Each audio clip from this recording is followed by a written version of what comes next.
Сториста қазақша сөйлесем, содан кейін менің статистикам өседі, соны байқадым. Содан кейін маған неше түрлі қазақтар жазады. Баян, сіздің қазақ тіліңіз қандай әдемі, қандай тәтті сөйлейсіз.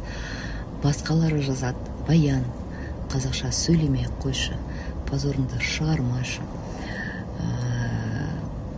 Біреулер жазады: вау, мен таң қалып жатырмын, сіз қазақша сөйлейді екенсіз, түсінеді екенсіз.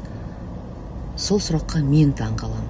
Мен әке шешем қазақ, Қазақстанда туылғанмын. Я маған көбінесе мен орысша сөйлеймін, маған ол маңызды. Бірақ неге қазақтар қазақша сөйлегенімді, қазақты таң қалады? Соны мен өзім таң қаламын. Но больше всего мен таң қалып жатырмын нашим батырам, вот с бородами, которые сейчас объединились против меня, против хрупкой женщины, и борются со мной так неистово, отменить меня, отменить зачем-то Макси Чай. Причем здесь вообще Макси Чай? Макси Чай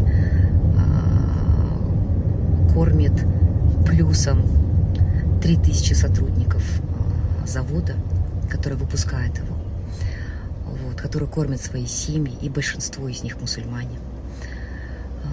Поэтому, отменяя Макси Чай, дорогой мам, подумайте о 3000 семьях, которых этот же Макси Чай кормит, на которые и были куплены на продажах, да, 100 квартир для нуждающихся, на которые в данный момент я спасаю женщин в кризисном центре, которых убивают.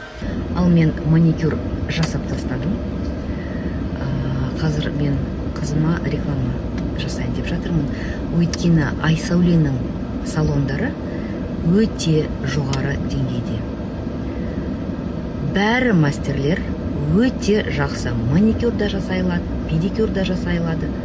Мен өте ризамын қызыма. Қызым Айсәуле, саған 1001 рахмет. Тағы да мен не айтайын деп едім. 3 жыл бұрын мен қазақ тілінде сабақ алдым. 3 ай. Сол 3 айдың ішінде мен Абайдың жолын қазақ тілінде оқып бітіріп тастадым. Содан кейін менің ойым қандай болған? Қазақ тілі ең бай тіл. Ең бай. Сол 3 айдан кейін менің мұғалімім маған айтқан: Баян, мен не үшін ақша алып жатырмын? Сізге мұғалім керек емес. Сіз өте жақсы түсінесіз, өте жақсы сөйлейсіз. Менің рекомендациям тек қана сөйлей беріңіз. Осындай менде өмірімде история болған. Ал мен жұмысыма келдім. Менің құрметті оқырмандарым, қалайсыздар? Менің бүгін көңіл күйім өте жақсы.